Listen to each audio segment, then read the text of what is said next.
밤하늘의 별 하나가 궤적을 그리며 흐릅니다. 혜성입니다. 1468년 가을, 한양의 궁궐 담장 안에서 한 젊은 무장이 그 빛을 올려다봅니다. 그의 나이 27. 어린 나이에 그는 이미 나라의 병권을 손에 쥐었던 사람입니다. 전장에서는 누구보다 먼저 적진으로 뛰어들던 사내였지요. 그러나 오늘 밤 그가 올려다본 그 별빛은 적의 화살보다 빠르게 그의 목을 겨누게 됩니다. 이것은 너무 빨리 떠올라 너무 빨리 없어진 어느 별의 이야기입니다. 그의 이름은 나미. 사람들은 그를 나미 장군이라 불렀습니다. 나미는 1441년 예사롭지 않은 핏줄을 타고 태어납니다.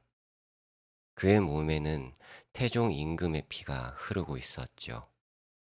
태종의 외증손, 곧 왕실의 먼 친척이었던 셈입니다. 명문가의 자제로 태어나 어려서부터 총명하고 담대했다 전해집니다. 그런데 그의 어린 시절에는 묘한 이야기 하나가 따라다닙니다. 야사에 따르면 소년 나미가 길에서 한 여인의 가마를 따라가는 귀신을 보았다 합니다. 남들 눈에 보이지 않던 그 귀신은 가마 안 처녀의 목숨을 노리고 있었죠. 나미는 뒤를 쫓아가 그 처녀를 구했고, 인연이 닿아 훗날 그 집과 혼담이 오갔다 전해집니다. 그 처녀의 아버지가 점쟁이에게 사주를 물으니 점쟁이는 이렇게 답했다고 하지요. 이 사윗감은 큰 화를 입어 일찍 죽을 상이요. 허나 따님 또한 명이 짧아 그 화를 보기 전에 먼저 세상을 뜰 것이니 괜찮소. 듣기에 따라서는 끔찍한 위로였습니다. 그리고 그 불길한 예언은 세월이 흘러 그대로 맞아 떨어지고 맙니다.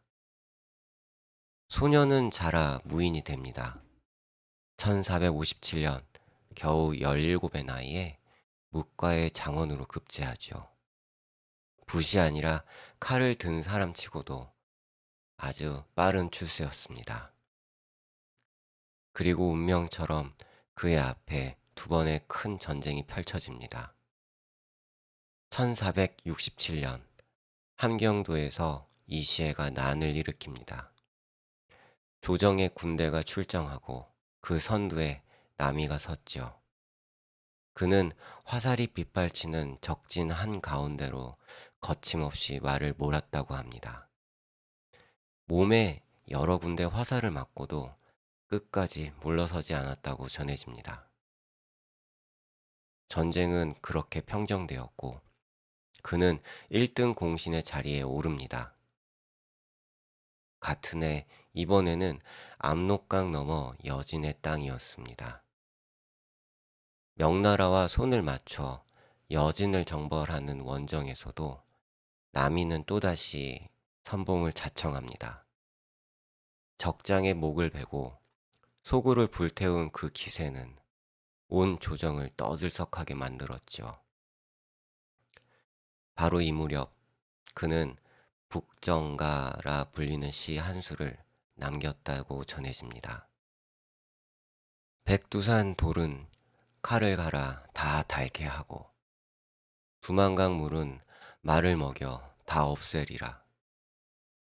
사나이 20살에 나라를 평정하지 못한다면 훗날 그 누가 대장부라 불러주겠는가. 20의 나이에 천하를 평정하겠다는 그 패기, 듣는 이의 가슴을 뛰게 하는 시였습니다. 그러나 바로 이 시가 훗날 그의 목을 조르는 올가미가 될 줄은 그 자신도 몰랐겠지요. 세조 임금은 이 젊은 무장을 매우 아꼈습니다. 공을 세울 때마다 벼슬을 더했고 마침내 26의 나미를 병조 판서의 자리에 앉힙니다. 오늘날로 치면 국방을 책임지는 자리에 이제 막 스물 중반을 넘긴 청년이 오른 것이지요. 그러나 높이 오른 별은 늘 시샘을 받기 마련입니다. 조정에는 한명회와 신숙주 같은 노련한 훈구파 대신들이 버티고 서 있었습니다. 평생 권력의 한가운데에서 살아온 그들에게 전장의 공 하나로 벼락출세한 이 젊은이는 곱게 보이지 않았겠죠. 화려한 무공도, 거침없는 언행도 노 대신들의 눈에는 매우 위태로워 보였을 것입니다.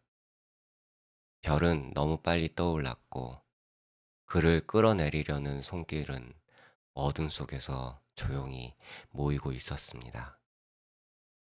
그리고 1468년 세조가 세상을 떠납니다.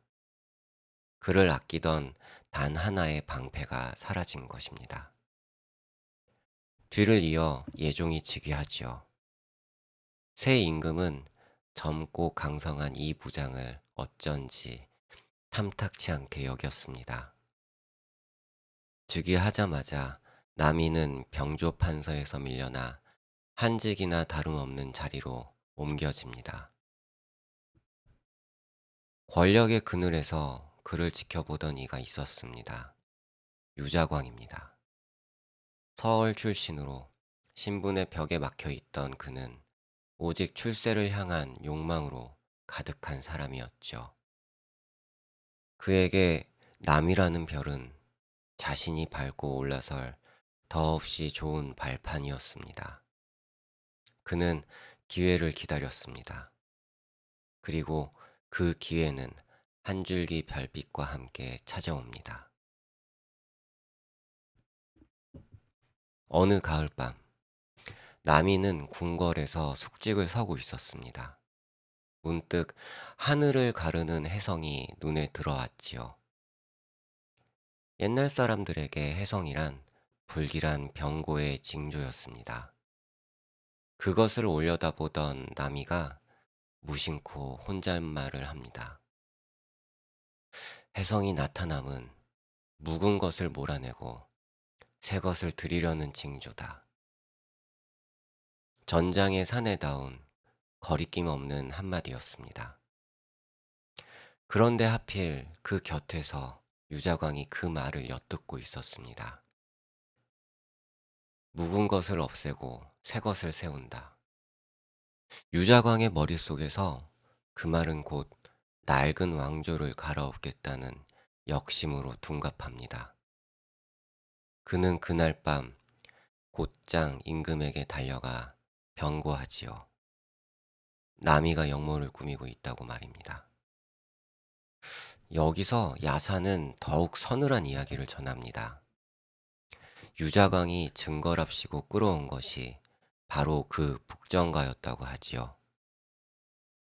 본래 사나이 20살에 나라를 평정하지 못하면 이라 하여 평정할 평자를 쓴 구절이었습니다. 그런데 유자광은 이 한 글자를 슬쩍 바꿔서 얘기했다고 전해집니다. 평정할 평을 얻을 득으로. 사나이 20살에 나라를 얻지 못하면 나라를 평정하겠다던 충정의 시가 단 한 글자 때문에 나라를 통째로 차지하겠다는 역모의 증거로 뒤집힌 것입니다. 국문이 시작됩니다. 모진 고문이 그 젊은 몸을 짓이겼죠. 처음에 남이는 결백을 외쳤습니다. 그러나 부러진 다리로는 더 버틸 수 없었던 모양입니다. 야사가 전하기로 그는 그 고통 속에서 자포자기한 끝에 영의정 강순을 끌어들입니다. 강순은 70이 넘는 노재상이었죠. 영문도 모른 채 끌려온 노인이 어찌 이럴 수 있느냐 원망하자 남이는 씁쓸하게 답했다고 합니다.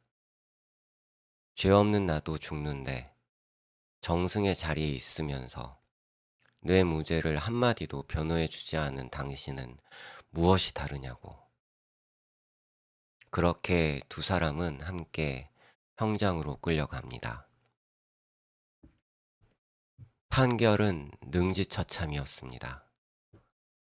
사지를 수레에 묶어 찍는 가장 참혹한 형벌이었죠.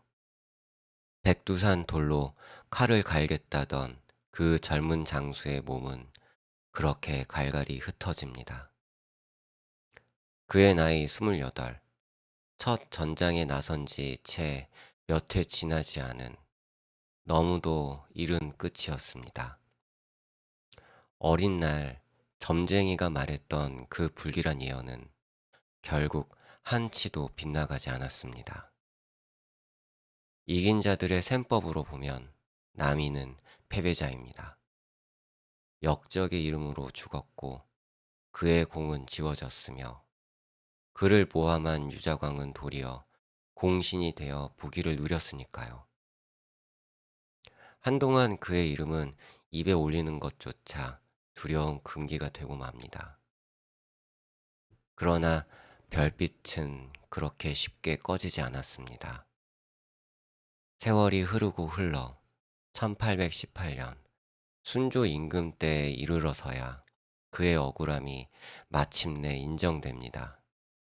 빼앗겼던 벼슬과 자기가 돌아오고 충무라는 시호가 내려지지요.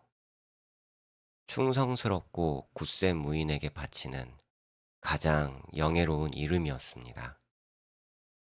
그리고 더 놀라운 일은 백성들 사이에서 일어났습니다.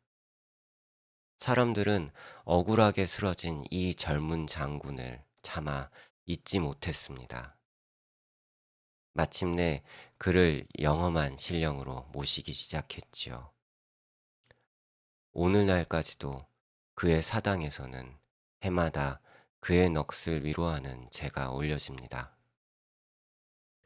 역적으로 죽은 사내가 백성의 마음속에서는 나라를 지키는 수호신으로 다시 태어난 것이죠. 남이는 너무 빨리 타올랐고 너무 일찍 꺼졌습니다. 어쩌면 그의 패배는 영모 때문도 유자광의 모함 때문도 아니었을지 모릅니다. 그저 너무 밝아서 누군가에게는 눈이 부셨던 거겠지요. 20살에 나라를 평정하지 못하면 대장부라 부르지 말라던 그 호기로운 다짐. 그는 끝내 그 약속을 다 지키진 못했습니다. 그러나 수백 년이 흐른 지금도 사람들은 그를 대장부라 부릅니다. 한 글자에 목숨을 잃은 사내가 한 편의 시로 영원히 기억되고 있는 것입니다. 별은 떨어졌지만 그 빛은 아직 우리 하늘에 남아 있습니다.